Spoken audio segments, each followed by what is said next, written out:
What's up, everybody? Matt Nuzzo hanging out here in Rio. Today we get to talk to you about the new KT Ginxu Super K. So really cool new board fitting into that mid-length category. The mid-length category has been really popular because it's a cross between a short board and a long board. That's where it comes from in surfing. And this board does fit really nicely. That it's a lot of high performance, but it has a few specific niche needs that are filling that gap, what people are really loving.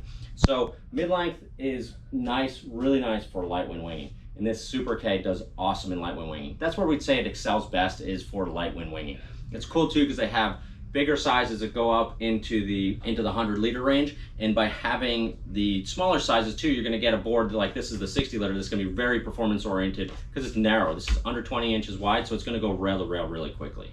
Also, KT has changed dramatically their construction, where they have a new molded carbon construction that's going to give you a lot of performance, a lot more performance than previous ones, because they're significantly stiffer. They're lighter weight too, because they're able to take out some of the kind of manual labor aspect of making these boards, which is making, often adds a lot of error, which then often adds a lot of putty, and they don't have any of that with these new boards with this carbon molded construction. So a few of the tech features on this is they're taking that nose from, what's it look like? The Dragonfly. It looks just like a downwind board, okay? And then this gives a lot of roll and makes it a little less stable, but then you add in this step in the back with the flat off the tail, very smooth water release, and that's adding in some stability. So there's always a little plus and minus with the design spec when you're making these boards, and the Super K was really made for that easy takeoff. We find people getting on these boards for a light wind board. It's not gonna be your first board, it's not gonna be the first board that you ride, but if you're an intermediate rider and can ride back and forth and probably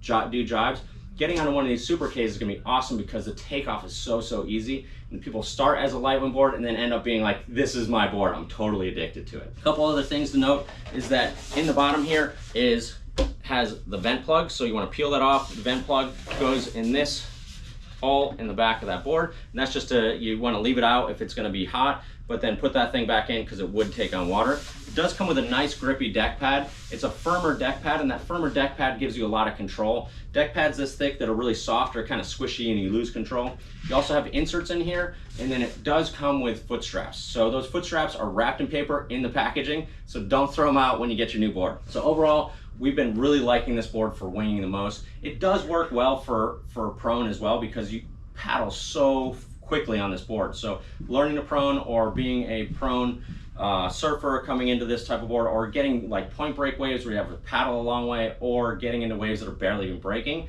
it's going to be an awesome choice. One thing it's not working for, unfortunately, is a foil drive, unless you go up to the really big sizes where the Ginxu step is. Like this 60-liter, I was like, this thing's gonna be sweet for foil drive. Unfortunately, I'll show you right now, with the standard battery pack, got our little dummy kit here for the shop. So with the holes all the way at the back, this nose cone on the max battery still hits.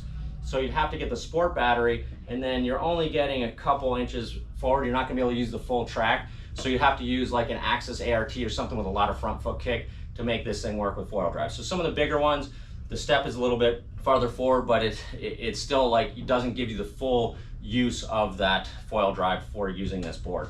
That's all right though, because the standard setup over here with their drifter is working really well. The new Drifter 4 is working really well with foil drive. So what we thought was going to be a great foil drive board, actually turns out like this is a money foil drive board.